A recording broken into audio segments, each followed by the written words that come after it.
Son dos de las figuras más oscuras de la historia del mundo. Sus nombres evocan imágenes de odio y terror sin precedentes. Hitler y Hussein. Poco sabemos de su legado y de cómo están relacionadas las historias de estos dos tiranos. Es una asociación profunda y escalofriante. El partido Ba'ath era un partido fascista. Por primera vez, examinaremos cómo el infame partido Ba'ath de Saddam fue copiado directamente de los nazis. Cómo figuras claves para el futuro partido Ba'ath establecieron una alianza con el partido nazi alemán durante la Segunda Guerra Mundial. Y como un líder árabe fue el fundador de la SS, que aterrorizaron y derramaron la sangre de miles de personas en Europa.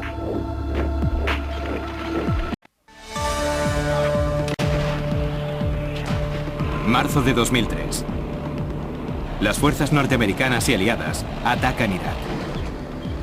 Su misión es derrocar el gobierno del dictador iraquí Saddam Hussein.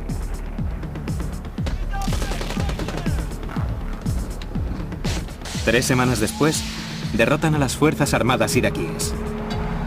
El ejército norteamericano ocupa Bagdad y las imágenes de los soldados estadounidenses en los magníficos palacios de Saddam Hussein se difunden por todo el mundo. El 13 de diciembre de 2003, después de huir 8 meses, Saddam Hussein es capturado por las tropas norteamericanas.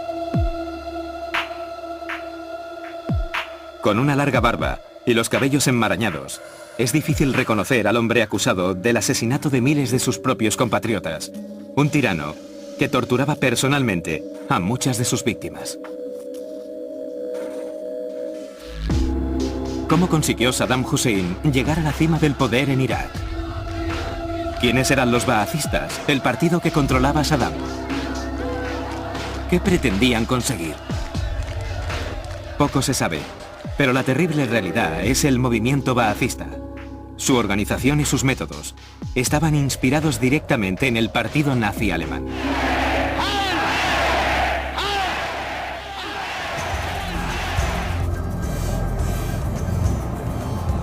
La historia de Saddam Hussein, del partido nazi y del partido Ba'ath empieza a 3.000 kilómetros de Irak.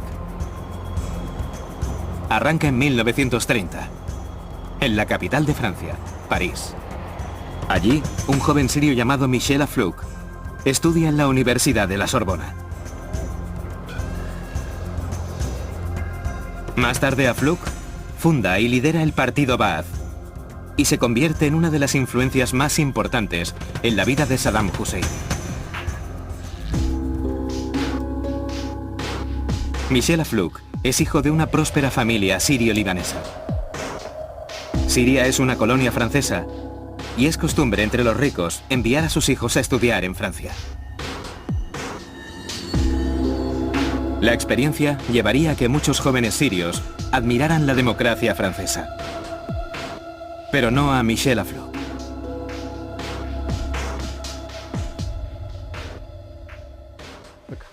La clase de democracia parlamentaria que los franceses llevaron a Siria y al Líbano fue una auténtica vergüenza.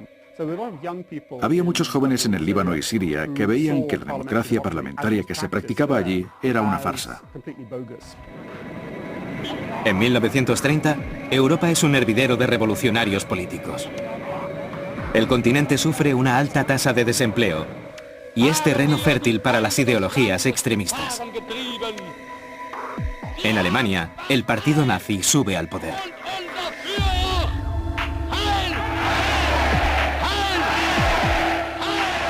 Con sus desfiles y uniformes, los fascistas dan una ilusión de esperanza a aquellos que lo han perdido todo. Los nazis culpan a los judíos y a los comunistas de los problemas de Europa.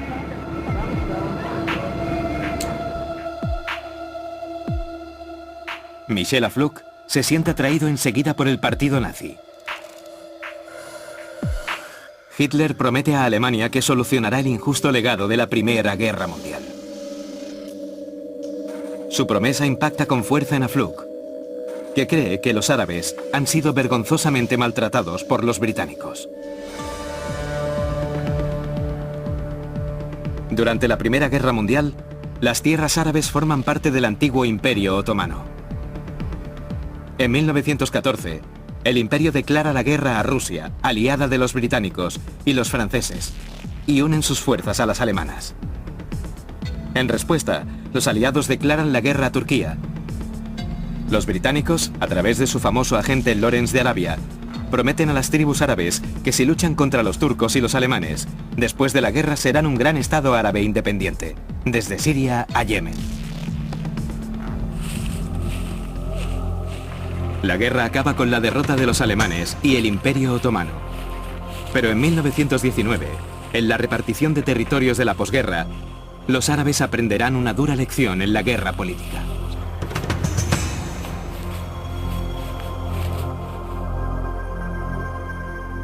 Vencido, el imperio turco se rompe. Los británicos controlan Palestina, Jordania e Irak, y los franceses dominan Siria.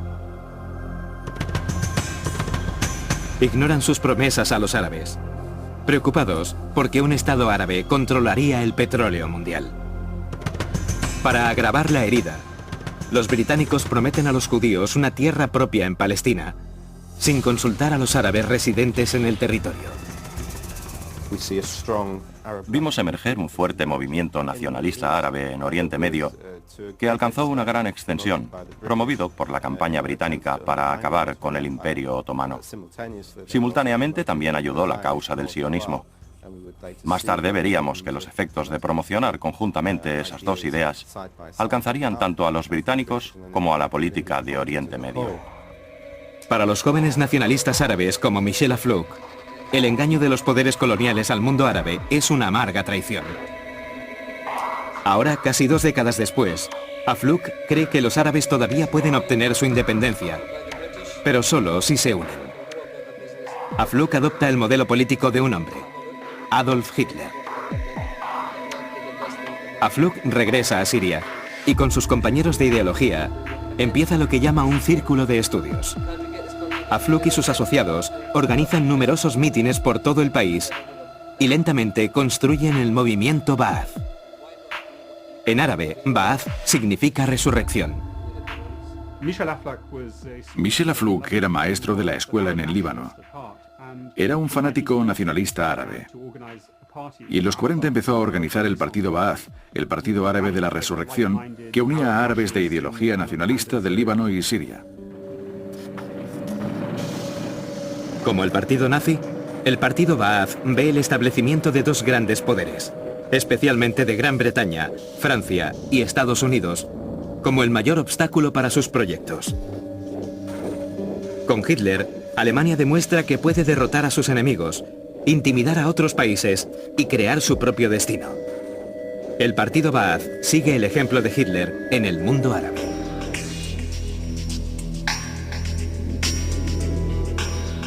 Para Michel Aflouk, el objetivo predominante del partido Ba'ath es unir a todos los pueblos árabes, desde Marruecos, pasando por toda la costa del norte de África, hasta la actual Palestina, Irak, Irán y más allá.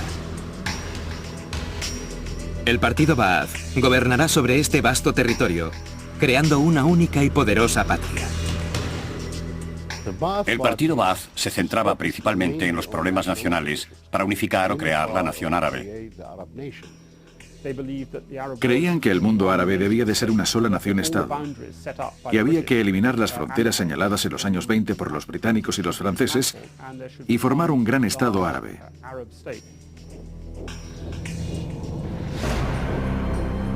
A mediados de los 30, el partido nazi inspira a los grupos de todo Oriente Medio. En Egipto, el movimiento joven de Egipto convoca manifestaciones masivas y procesiones con antorchas imitando a los nazis. Y en Siria, un movimiento que luego sería el partido Ba'ath adopta la esvástica como emblema. Un nexo de unión entre el partido nazi y los árabes nacionalistas radicales es el odio cerval a los judíos. En Oriente Medio, especialmente en Siria e Irak, se implantaron ideas y estructuras de autoridad basándose en la ideología y el totalitarismo de Alemania. El partido Ba'ath era un partido fascista. Era un partido árabe fascista, uno de los muchos partidos árabes fascistas. Por supuesto, había partidos de estilo nazi en Oriente Medio, aliados políticos de los nazis, pero Ba'ath portaba la antorcha.